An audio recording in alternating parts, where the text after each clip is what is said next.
Heavily. Walking. Where is the super killer? Eh?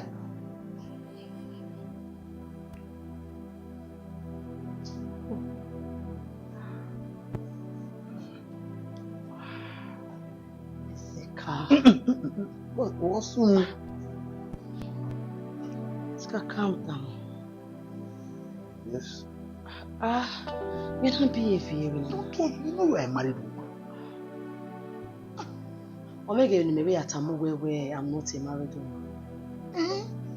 Then why are you doing this to me? See, madam, if I can't respect you, I won't see me, please.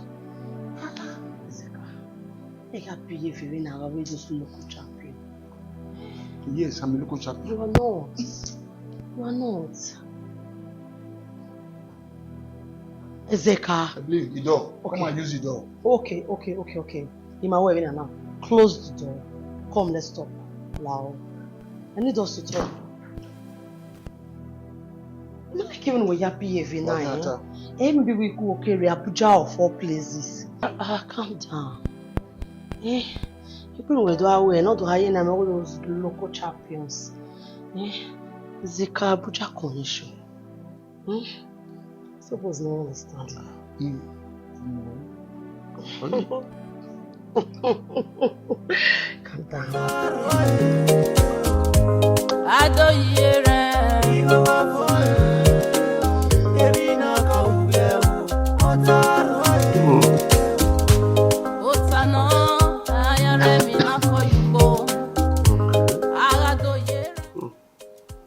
Come on, sir. Hey, Manchester. Come on, sir. Yeah, where me? Yes, sir. Yeah.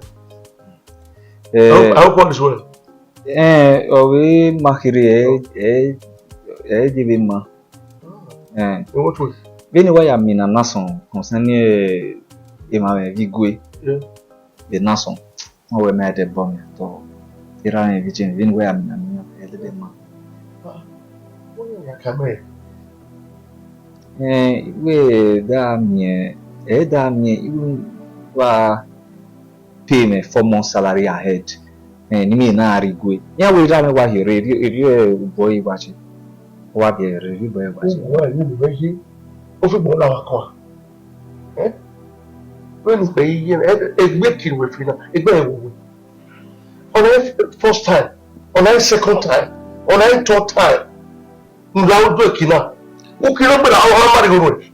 Or you miss No, or you miss. Well, you're not alone 6 months. I gave you 6 months salary. You came back only 2 months. 4 months where Umario and Maria a better. Even I know, Larry, or Manchester, sir. Manchester, sir. Yes, I will. If you are there, I bet me and why I only one win the city. My village. I want to come here in the city.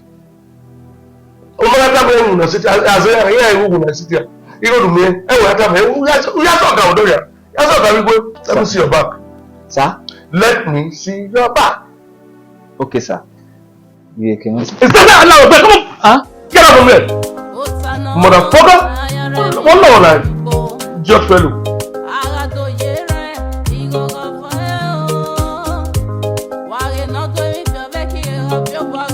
Sister, yeah. Now we go on Otapani and okay.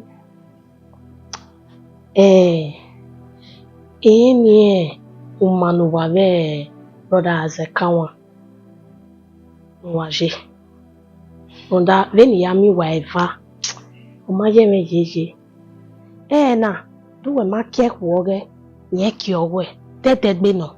And we na asunu e brother wa. Huh? Muda. My friend, will you shut up your mouth? Ma. What have we nonsense say? Nonsense. Okay, me we done me na kola wana. Oh. Veni yami waiva. Yeme. Onyo ze na we don't know where. Nu yere keni makede. Itowa. Ma. Why no man? If you know what is good for you, mind your business. A business in my mind now. Mind your business. Even if you want to go more, and never say that. I'm going to say where my kid makede. Me why kid makede. Me do my kid makede. So I don't see anything wrong with that. If you imagine me, I'm here with be Jimmy Yari kid makede. So stop reminding me. There is no way. A brother in mio. Huh? Why we know? So Ma. Okay, me tell her my home. Iyo. Okay, me way me done yatamu. Me will be done for bringing you in. Uma way we then will advise you as another you are my elder sister. Hey, I'm your junior sister. I will give you advice. Then you know them no care what that you may understand the movement wife. On your say na go and go. Huh? When the brother do me wife very you know. Ma. So I want to understand the way. Okay, we never tell me where we buy you. They never tell me we couldn't manage the business. Of your hurry. I bet you will be done yet tomorrow. No lawa. No way we done. So mind your business. Okay. Baby, I look on. Get out.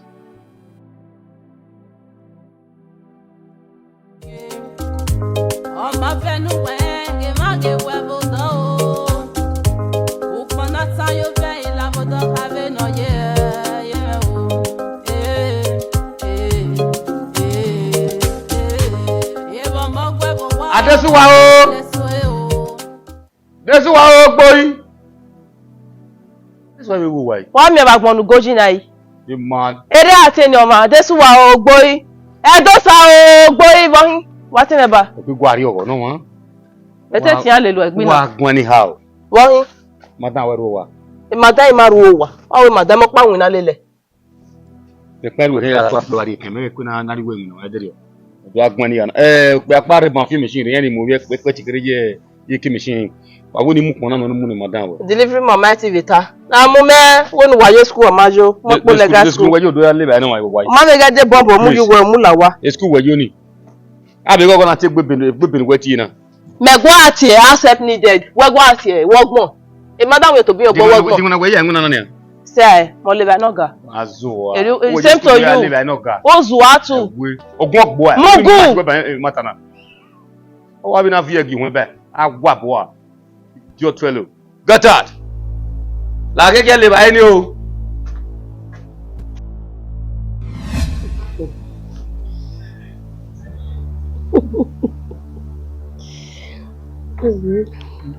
Hey, sister. Oh, Jesus. You go miss the day. I want to move in and go. Jump over our door. It's not possible. Mother Salvina Yahina. And I reborn as a joy. I don't do that. I agree. Sorry now, what's in here now?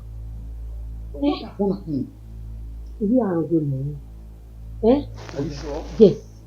You like to be a million. You're doing another. I don't want disgrace. Tell me disgrace. If you are don't learn me rock now. You know what do? I told you that we're Emma.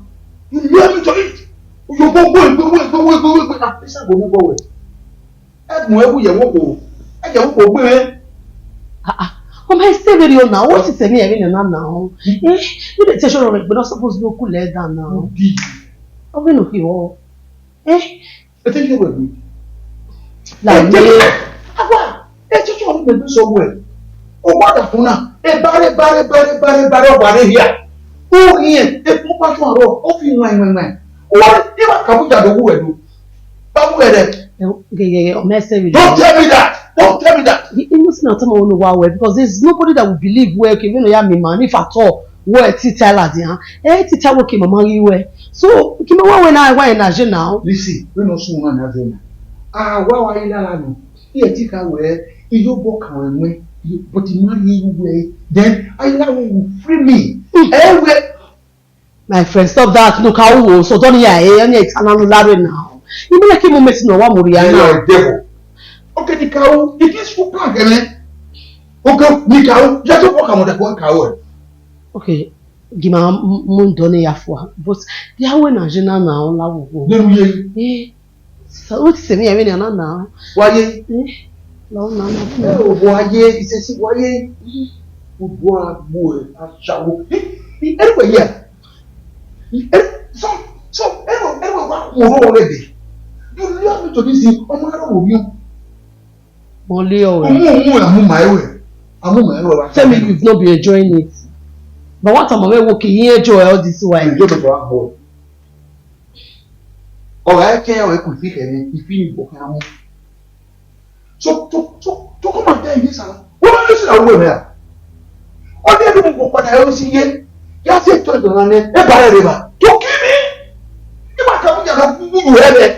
Go for big batting. Go for big batting. Go for big batting. What for you?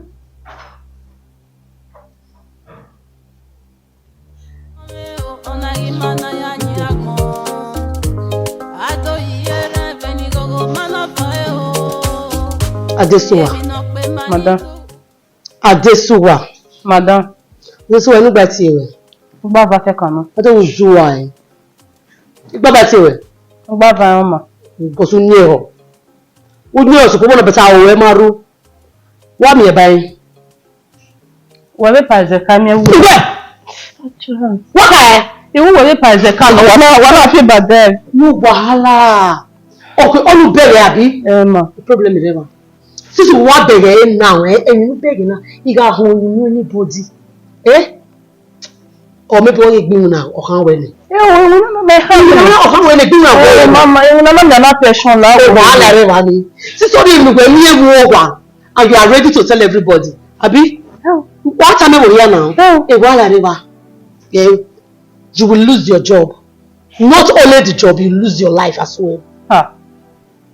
Ti bata odegbe ra ati unu irunu he promise you go later now why no man pretend as if woman me ropa go later Manda mo mi ti pretending now e beg me go need to how ma beg me ya wahala re ba ni since you beg me you be ready to lose your life e life me you ti lose life me o se ti lose life me but you beg me ite be we pa ze carbon to matana bí we beg any you se ti go any ule mo gbonu ya lose the life we ile wa gbore fito ti bata ile o yin ni were wa no manu eni na na no we mi e de le na sisa we ora yo to se ima o no ro pa hun katikati oda for me ina hele na mo no ya awo ya kiyeke sorry ne maka ihe ha me pa irita but ya ti ha me gate ma be driver wàhálà rẹ wa so ọ̀rẹ́ tàbí ẹgbẹ́ ìjọba wúwo èrè dínà ọ̀rẹ́ yàrá lose the life ìwẹ́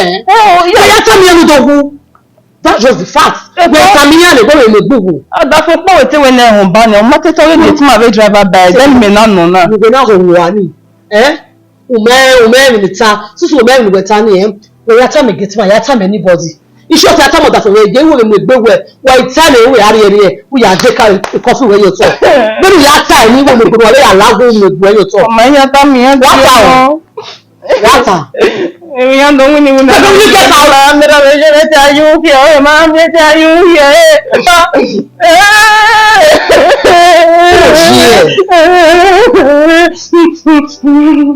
Ika ere gena zuwa, but me we me de ba ne. It's rubbish. Joshua! Nka eri o ba. Eri mu yere mo. Okay. Again at here. What's the problem? So, on this problem. The problem only here. You know this stupid girl at this one. Where go on now? No there. Even not the funeral. Okay. You know? Oh, the funeral, not as the car. Then go real ladian. You know? Along the line, I just don't know about where dispatch rider home you know, when we saw we saw no badge la warrior.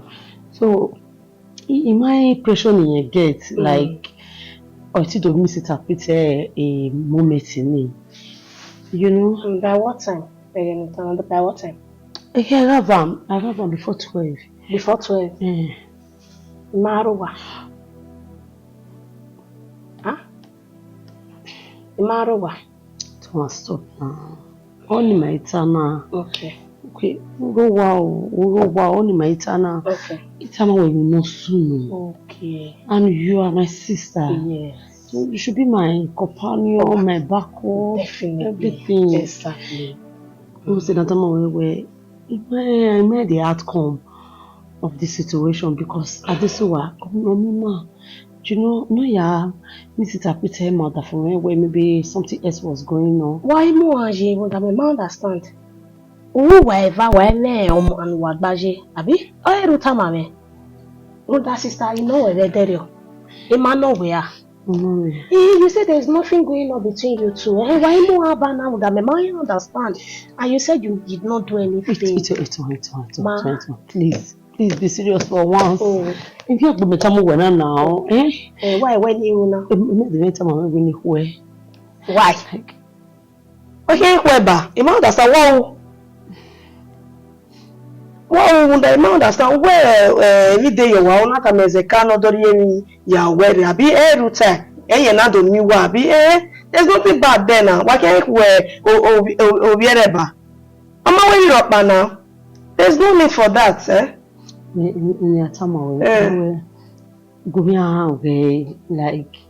you know, matter guard. Meaning being a bodyguard. No, not really. Like no, I watch each time. No, I'm Miriam. What that for me? Mudia. That me way or here. I tell you, no, make mother for me. Okay, Mama. I'll try my best. Oh, sister, you know what up? You ain't the reason we are way again now. What's no? As in, what's going on? Huh? Okay. So, Ma.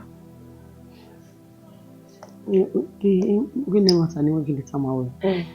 That for me, for my water, like the phone is nothing on bed. I said to me, rock by my bed. The reason I'm here where I want to get satisfaction from somewhere else. Somewhere else, there you not choose else, you.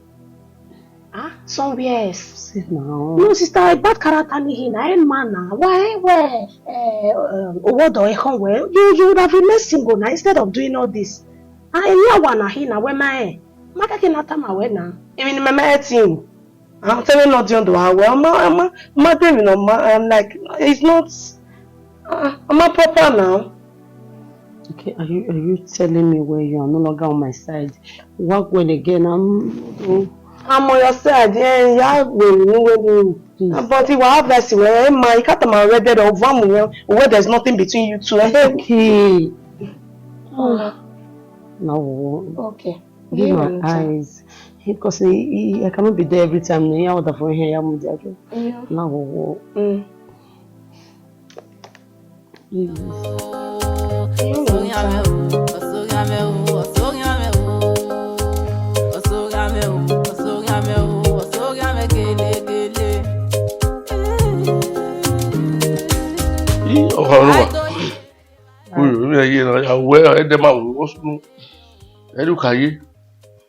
Morning. Yeah. This one. Imagine there one and then my fire. Listen. If you imagine this is this one in my fire, imagine the reason you fire. What do I more fire there? There must be a cogent reasons. No, how be all disrespect you are. There's nothing as such, it's difficult. You know yourself. Okay, wait tell me now walk away, you have on fire. Is that what you're saying? I'm not going to do that. You have fire. No, because Omawu anything, Omawu anything, Omawu Manchester anything, Omawu give my anything. No wahala. Yeah. We're worried now. So since we're fire this one now, we can choose between this one. We may. Yes. Why you like a marriage way? Okay, call Saka this one. But you need a marriage way like you don't care. What is saying? Crazy.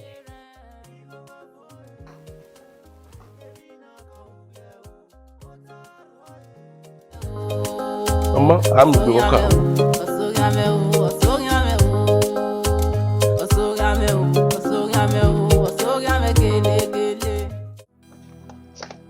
What's the Yakpa. What's the what are you? Eh? What can you buy? Eh, me want me what you do so what can you money? What you do so when you do so do arrange what are you? No need ask go where woman little. We're not telling you. Get down. Sabi ho like you even na wo now. Eh? Okay, make it during last evening and we make him handle the situation. He don't learn now. He still has get. Igbuyi my anytime I go try the time of that for me. Get here agbewo. I'm in charge. And we are rude. Don't want to talk.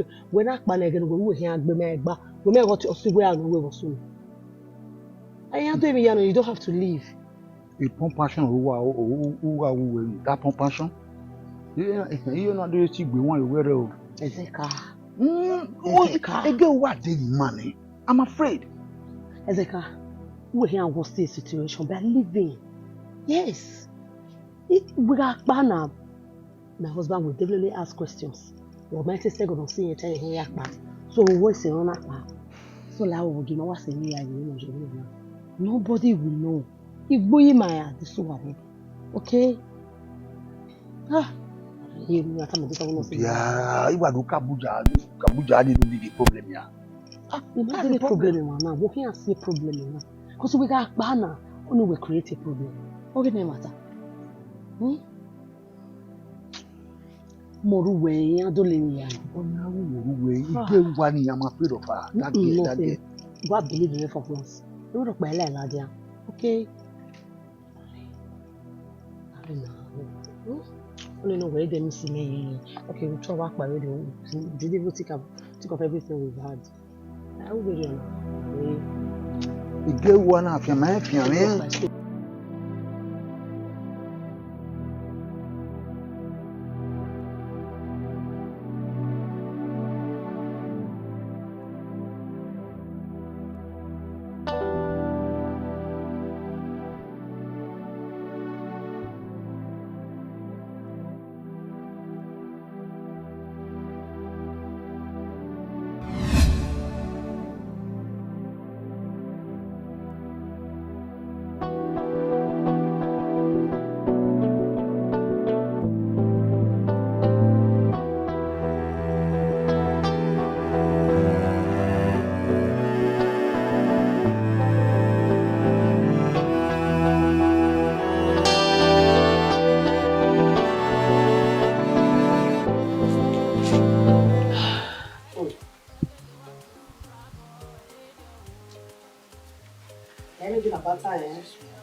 Lágbèrègbè. Ò láre mo gbé you tún ọba. Imane gbegbe no wedosa. Wedosa ogomo to we me hibo kwa na. What stage we gbo ogun lega wa? If we need turn around, the government need shake. E pa no wa lega wa. Edosa. Wo bi aso e. Buso ogbo. Wa zu abagbo. E so na gi owo no ri oko nu yari enu ku setijo. Wo department we. Wo si so do we gbe na no lega wa. That is Ozi mo get ya. Even the time away, mama mi no mie na una ba wonu time aro opa we give no mie. Ujo wa media. Hey, shut up. Good no, you be back. Edosa. We are begging you for. Oh, by the way, don't know about you when we are baby madam, we. Ozua! Oh, meme! Get out! Won't walk balloon. Like one other. Look what I get! I'm a fit to work. Oh, bon. Of what I was son of. Okay, you're working, eh? No one know you walk. Yeah, we are boy. We are boy, Dosa. Oh, you mean a very stupid boy. You get like a one. Boy, now you're balling, eh? Yeah, he made him an hour about leg on the way to same no sooner. If you are doing, everything you're in or ye, when I come a dosa on the normal ground, dosa, how do you call what? What about we give me? I want my debate department here where I have a gear away. Do one of you one of my legal one? Oh, when we are the one, when my lecture, what my lecture, it is yammy. Yes, a good driver, yammy. Oh, shall come.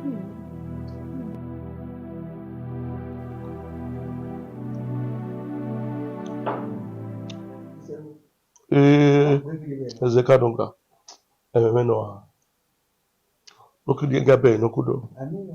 attended 3 different meetings today.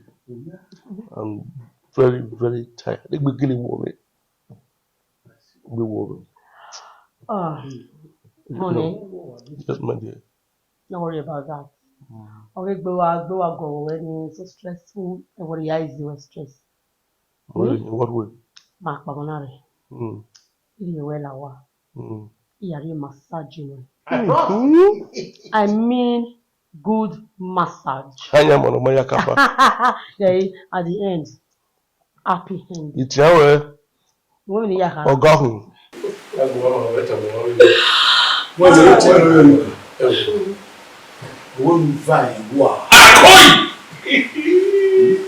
Akamakoti. Hey, we photo. I want that. Or did you wait? Oh, maybe since we tired, we but they look back. The mouth way 1 day there, at least 2 to 3 days. They got us. okay.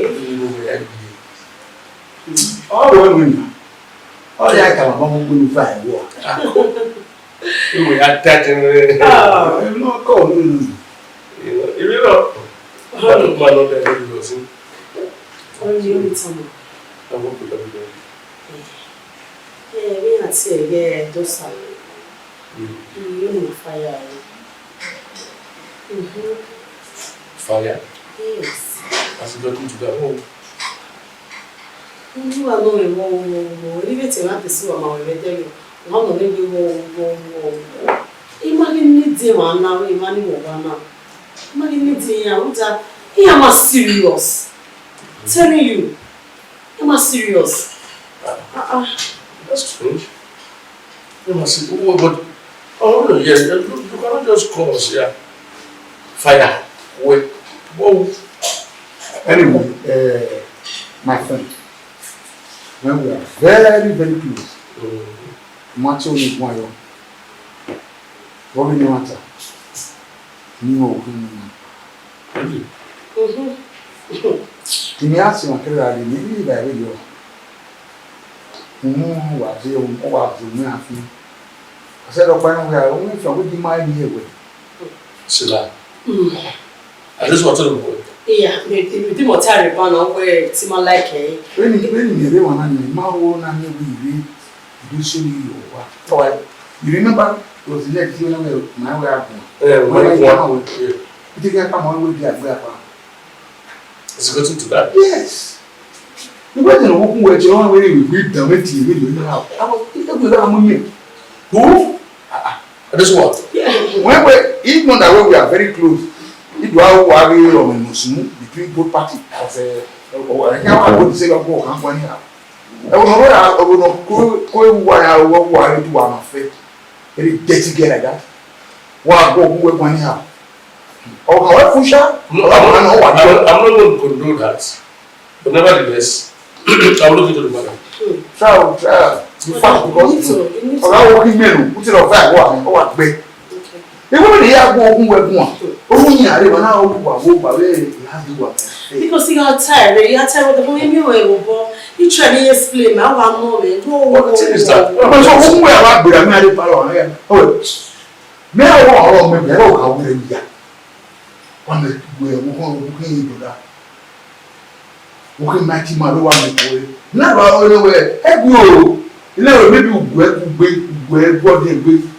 No, you were but all the right way. Also, when you are being monkey. Is it not the same food I'm eating too? You know, these children become desperate. Yes. But I think you went back because already maybe or there in this way, nearly reporting in my way. Again? But I don't know, no, boys, people I know it. Now you start putting it in and say, what? Anyway, like I said before, I'll look into the matter. You know, the first time I was going to have to live okay, we yeah, they are all happen. Who will time out him? No, they do. We are here because we those ones, they are cogent enough. I will be able to ask them what I did. No, not need for that. Not need. We are not that way you do your man. No. If you want to take action. We are not that way. We are not for that. What's that? We will come again. No, time how bad I said. No,